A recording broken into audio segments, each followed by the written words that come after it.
Today we are telling you very interesting story about Kumari Amman temple, which is situated on the seashore of Kanyakumari in Tamil Nadu. Overlooking the sea, this Kumari Amman temple is dedicated to the virgin goddess Devi Kanyakumari. Kumari Amman temple is said to be over 3000 years old. The Devi stands as a charming young girl in her penance with a rosary in her right hand. A sparkling nose jewel shed lustrous radiance. The image, made of blue stone, is believed to have been installed by Saint Parshuram. The deity is facing the east.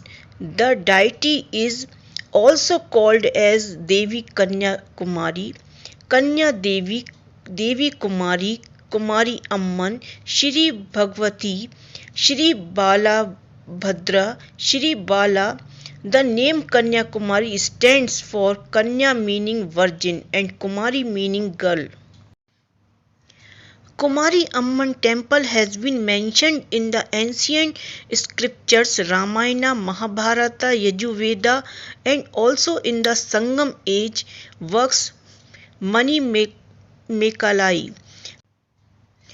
Kumari Amman temple is one of the 51 Shakti Peethams or divine abode of goddess Shakti, divine feminine. According to legend, the corpse of goddess Sati was scattered into 51 parts throughout the Indian subcontinent. The places where the parts fell are now a sacred place of worship for Shakti worshippers. The goddess back is said to have fallen in Kanyakumari. Kanyakumari Amman temple is also said to be one of the 108 Durga Alayas temple dedicated to goddess Durga. Kanyakumari and its surroundings are believed to be part of the land which was created by Parsurama, an incarnation of Lord Vishnu. Folk tales and mythological stories speak about Kanyakumari. In mythology, it is full of conflicts between Devas and Asuras. And finally, the Devas get victory. It is the conquest of good over evil. Vanasura, with this boon, started to harass the Devas and torturing the saints and rishis. Unable to bear this agony, they appealed to Mother Earth, who in turn sought the help of her consort Lord Vishnu, who is the protector of the universe. On the Lord's command, the Devas propitiated Parshakti, who alone was capable of destroying Vanasura. The Devas performed a yagna which was so powerful and the goddess was much pleased. She promised to annihilate Vanasura as ordained. Parshakti in her reincarnation came down to earth as Devi Kumari. It is very common mythological fact that whichever reincarnation she took, she would do penance to rejoin her husband Lord Shiva through marriage. Hence, Kumari did penance so that she would be married to Lord Shiva. Shiva, pleased and happy, expressed his willingness to marry her. This was made known to Kumari. Narad, who undertook this task, arranged a proper time for marriage before dawn and insisted that the auspicious time should not be missed. Elaborate arrangements were made at Kumari's place to celebrate the marriage. The Lord Shiva was staying at Suchindram.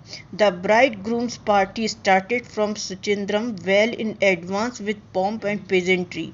Meanwhile, Narad was prompted by the Devas to do something to stop the marriage, because once the marriage was over, Kumari could not be a virgin, and Vanasura could not be killed as he could be killed only by a virgin.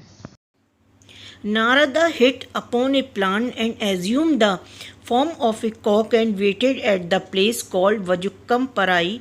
When the marriage party reached at the place on their way to Kanyakumari, Narada crowed aloud.